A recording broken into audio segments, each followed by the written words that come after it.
Hey there guys, gals, and non-binary pals, and welcome back to my Random Ruminations Tech Talk thingy, brought to you today by the letters FUCKYOUTUBE. So today I want to talk about why now is the time you should get one of these.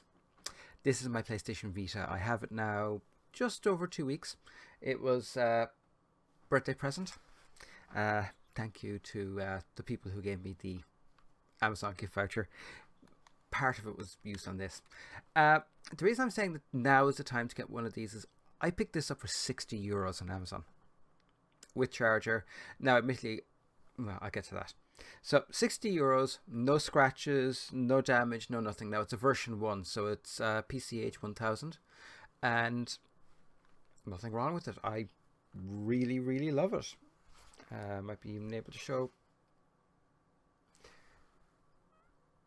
Yeah, that's barely visible, but it's Tokyo. It's Tokyo, the first one, Age of Dragons, Age of Demons, not Age of Dragons, Age of Demons.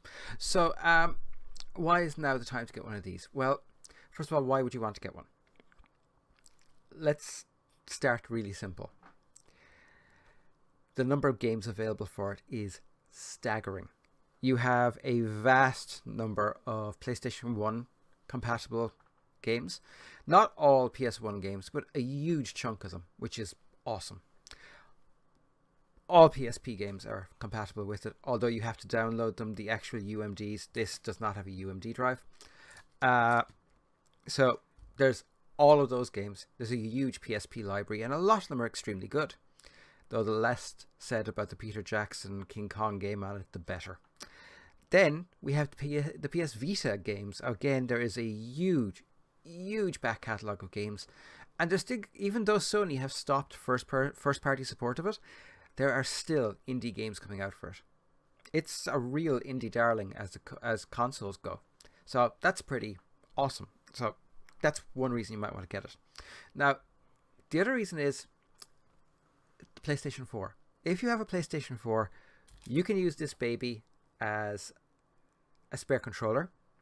You can use it as a second screen, because believe it or not, PlayStation 4 has a second screen function, which if you play a lot of games like, say, Elite Dangerous, is fantastic for. But more than anything, you can use this for remote play. So my PS4 lives in this room, and the living room is next door. Now, I like to spend my evenings with my partner, but I also like gaming. So it's great that I can just stream from my PS4 directly to this and play games on it. They just have to be on the same network. Already set up, works wonderfully. What's not to love? Battery life, even on this, which is the oldest version, I get 4 hours of continuous gaming before this needs to be charged. 4 hours. My 2DS doesn't get a fraction of that length of time. Also, I find it significantly more comfortable to use for long periods of time than my 2DS. I really don't like the analog joystick on the DS. It feels hinky. Whereas these, and I'm not really going to be able to show this, but these are actually sticks. They're proper analog thumbsticks. The only difference is there's no click. There's no like R3 or L3. So that is a slight downer, but at least this isn't one of those horrible thumbsticks that slides in a slot, kind of like the PSP, which, by the way, the thumbsticks in this are a huge improvement on my PSP, which is basically a cheese grater. Thumbstick on that thing is painful after a while. The other reason you should get one is the pricing of them at the moment. Right now, here's the thing, there's a lot more collectors than there used to be. A lot more. And when the PS Vita was dropped initially, there was a major drop in second-hand prices. But those prices have started to trend upwards lately. I got this, like I said, for 60. I got this for £60. And I got fairly lucky, but you can get decent quality ones for around the £80 sterling mark on Amazon. Probably cheaper on eBay if you keep an eye out. So right now the price is pretty good, but these are going to start getting damaged and broken, and there's going to be fewer and fewer out there, which means their value is probably going to go up. And the fact that there is so much for them out there. Now, that said, while this was perfect, the charger was not. The actual power brick itself was fine, but the USB connector, and on this one, I don't know if you'll be able to see this, but that ain't a micro USB connection.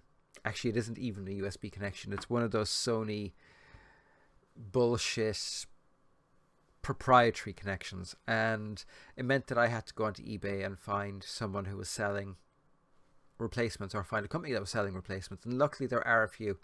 So I did have to do that, and it didn't come with a memory card at all. So I literally couldn't do anything with it for the first 4 days I had it, because I had to buy a memory card, which are no longer that necessarily that easy to get. I got a 16 gigabyte one, and it only cost me €1, but that was because it turned out I knew the guy that was selling it. Fluke. So yeah,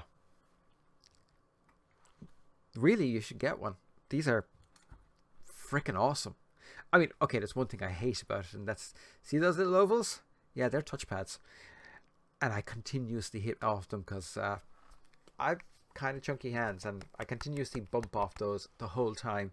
So my character in Toukiden keeps doing this slamming her weapon into the ground move, which is not ideal. It's like I'm going in to kill a demon, and suddenly I slam my weapon into the ground and jump back, and it's like, what? But I do have 2 different grips on the way, neither of which cost me more than €1. Although they're coming from China, so frack knows when they'll arrive. But that said, they will cover those up, and really you don't need the backplates because you can do button combinations to do the same commands. So yeah, whatever. I'm trying to think what else do I really want to say about it. And there isn't really all that much because it's a PS Vita. I mean, it's a little PlayStation. It's what it is, and it is definitely a huge improvement on the PSP. It matches so well with the PS4, and honestly, if you don't have one and you're interested in getting one, now is the time to get one, because the ones that are out there are still relatively new. They'll still be relatively well loved. Another year, another 2 years, there's going to be fewer decent quality ones out there, but that's my opinion. Anywho, I'm going to call it a day here. I'll be back again towards the weekend with something, whether it's gameplay, because I do have Dauntless, and I kind of think it's ideal for that event gaming thingy, because there's lots of monsters, and I haven't soloed any of them yet. I've done multiplayer in it, but I haven't soloed a single monster yet, and I kind of want to do the first solo on camera for all of them, which is going to be painful, because they're big bastards, and they hit really hard. But that's going to very much depend on how I'm feeling the next few days. In the meantime, I want to say thank you for sticking with my channel, even though there's been a massive drop in the number of videos. I am doing my best to improve on that, but it's not that easy right now. But I'm trying. Have a great evening. Have a great rest of the week. Be good. And as always, fuck YouTube. Bye.